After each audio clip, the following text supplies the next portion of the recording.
dans le prochain épisode de Demain nous appartient. Tandis qu'Eddie commet une erreur fatale, George déclare son amour à Vanessa. Gabriel, de son côté, ne digère pas les mensonges de Nour.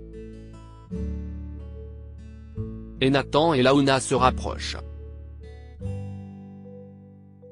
Attention, les paragraphes qui suivent contiennent des spoilers sur l'épisode de Demain nous appartient diffusé demain soir sur TF1. Si vous ne voulez rien savoir, ne lisez pas ce qui suit. Mardi 6 juin dans Demain nous appartient.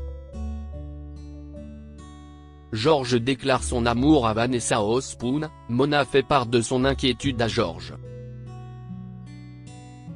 Elle aimerait qu'il pose quelques jours de congé, le temps que la police retrouve Vanessa.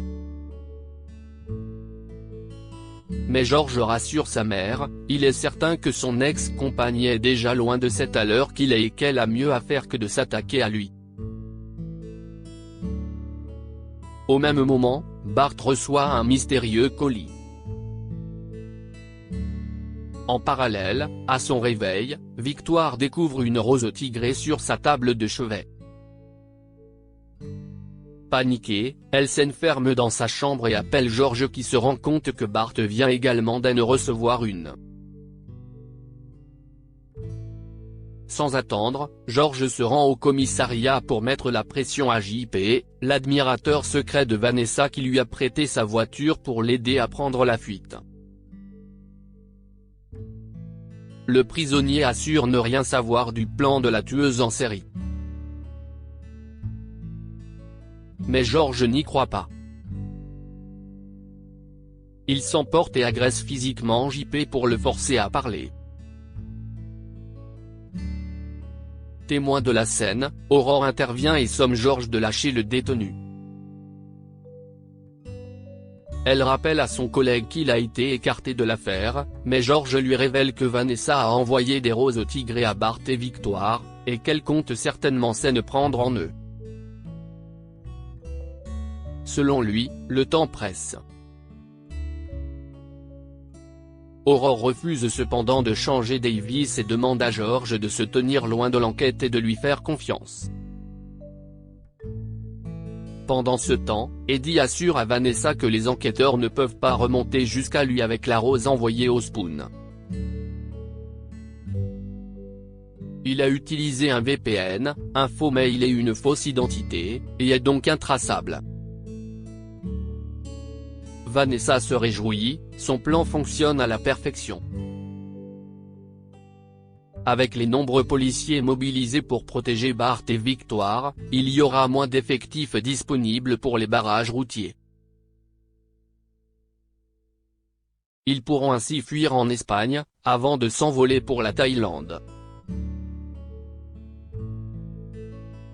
Eddie déclare son amour à Vanessa et jure qu'il a hâte de pouvoir vivre une vie normale avec elle, loin de tout ça. Au commissariat, l'enquête piétine. Les relevés chez Victoire n'ont rien donné et la commande passée chez le fleuriste a été effectuée en ligne avec une carte cadeau. Persuadée que Vanessa n'aurait pas pris le risque de se rendre chez Victoire, Aurore pense que la tueuse a un autre complice, en plus de JP, et commence à soupçonner Eddie.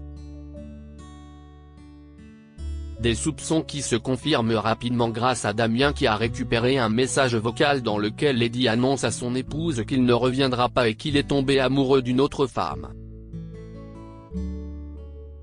Cela ne fait plus aucun doute, Eddie est certainement prêt à tout pour Vanessa. De son côté, George s'isole pour enregistrer une vidéo dans laquelle il déclare son amour à Vanessa et lui assure que, si elle part, il ne s'en remettra pas. Il envoie ensuite la vidéo en question sur une messagerie privée qu'il utilisait à l'époque de leur relation, dans l'espoir qu'elle la consulte encore. Vanessa tombe effectivement sur la vidéo et ne peut retenir ses larmes en entendant sa déclaration. George essaye-t-il de lui tendre un piège?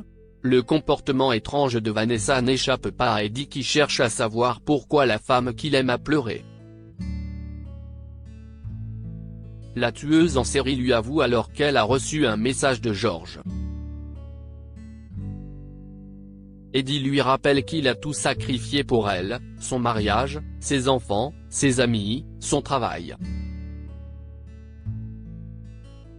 Mais Vanessa promet qu'elle ne doute pas et que si est avec lui qu'elle veut partir refaire sa vie à l'autre bout du monde. Mais en réalité, Vanessa ne peut s'empêcher de regarder la vidéo de George en boucle. Le soir venu, alors qu'Eddie dort, elle lui glisse à l'oreille qu'elle est désolée, puis brandit un long couteau de boucher. Va-t-elle tuer son complice? Gabrielle découvre que Nora a couché avec Vince. Nora avoue à Judith qu'elle a passé la nuit avec Vince. Ravie pour son amie, Judith se montre curieuse et cherche à savoir comment s'est opéré le rapprochement.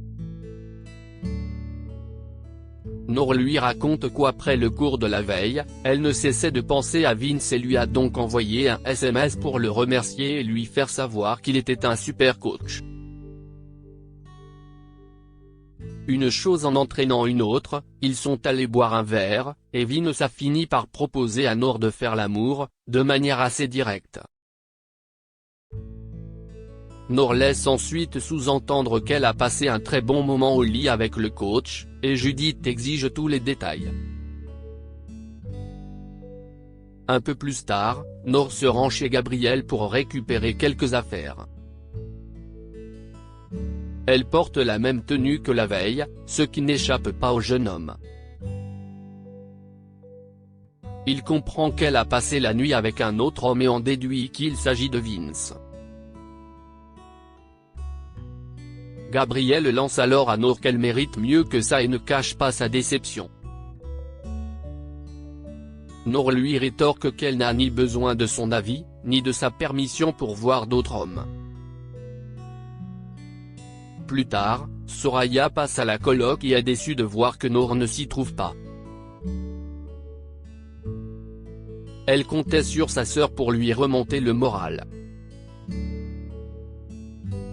Gabrielle comprend qu'elle reste très marquée par ce qui est arrivé à Stéphane. Soraya lui demande s'il compte prendre un nouveau colocataire et lui suggère de cohabiter avec Nora puisqu'ils sont pratiquement en couple. Gabrielle s'empresse alors de rectifier, non, ils ne sont pas en couple, Nora tient bien trop à sa liberté pour ça. Comprenant qu'ils se sont disputés, Soraya propose à Gabrielle de trinquer à leurs malheurs respectifs. Nathan et Luna ont une brève aventure et Dorian fait savoir à Nathan qu'il a tapé dans l'œil de Luna. Nathan fait le lien avec ce qui s'est passé il y a quelques mois, lorsque Jonas, l'ex de la jeune femme, a voulu se venger d'eux. Dorian rassure son meilleur ami et lui promet que Luna n'a rien à voir avec toute cette histoire. Il met cependant en garde Nathan, Luna est une chouette fille donc il n'a pas intérêt à mal se comporter avec elle. Nathan s'empresse d'appeler la jeune danseuse, qui lui propose de se retrouver au Spoon une heure plus tard. Une fois ensemble au Spoon, Nathan évoque une soirée qui aura lieu à la Paillote vendredi soir. Luna lui fait comprendre qu'elle a envie de passer du temps avec lui. Aujourd'hui, Nathan convainc alors Mona de le couvrir et d'assurer le service en salle en son absence, puis emmène Luna chez sa sœur. Nathan et Luna sont sur le point de s'embrasser quand Julie déboule dans l'appartement. L'étudiante en médecine comptait passer l'après-midi à réviser mais, comprenant que Nathan a besoin d'intimité, elle se montre finalement compréhensive et part réviser à la médiathèque. Cet imprévu ne refroidit pas les ardeurs de Luna qui, une fois Julie partie, s'empresse d'embrasser langoureusement Nathan. Après avoir fait l'amour, Nathan propose à Launa d'aller prendre un verre ou de dîner en tête-à-tête, mais Luna le ramène à la réalité. Entre eux ce n'était qu'une aventure, elle ne cherche rien de sérieux. Nathan accuse difficilement le coup.